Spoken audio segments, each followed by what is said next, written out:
அண்மை செய்தி. ஒப்பந்தம் பெற பணம் கொடுத்து ஏமாந்தவர்கள் புகார் அளிக்கலாம் என்று அமைச்சர் ஆதவ் அர்ஜுனா அறிவித்திருக்கிறார். கூடுதல் விவரங்களுடன் இணைகிறார் எமது செய்தியாளர் ராஜகுமரன். ராஜகுமரன், வணக்கம். மேலும் விவரங்கள்.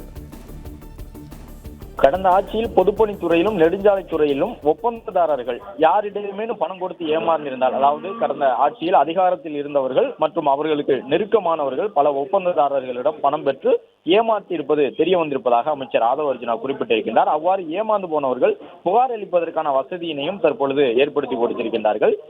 கடந்த ஆட்சியில் பாதிக்கப்பட்ட ஒப்பந்ததாரர்கள் அவர்கள் பாதிக்கப்பட்டவர்களாகவோ பணம் கொடுத்து ஏமாற்றப்பட்டவர்களாகவோ புகார் கொடுக்க விரும்பினால் அமைச்சரான தன்னிடமோ அல்லது லஞ்ச ஒழிப்புத்துறை காவல்துறையினரிடமோ புகார் கொடுக்கலாம் என்றும், தன்னிடம் புகார் கொடுப்பதற்கு நேரடியாக வரலாம் அல்லது minister.pwd.hd.tn@gmail.com என்கின்ற மின்னஞ்சல் மூலமாக கடந்த ஆட்சி காலத்தில் யாரெல்லாம் பொதுப்பணித்துறையில் நெடுஞ்சாலைத்துறையில் அதிகாரத்தில் இருந்தவர்களால் அல்லது அவர்களுடைய குடும்ப உறவுகளால் அதிகாரத்தில் இருந்தவர்களுக்கு நெருக்கமாக இருந்தவர்களால் ஒப்பந்தம் தருவதாக வாக்குறுதி கொடுக்கப்பட்டு பணத்தை கொடுத்து ஏமாந்தவர்கள் புகார் அளிக்கலாம் என்று அமைச்சர் ஆதவ் அர்ஜுனா தெரிவித்திருக்கின்றார்.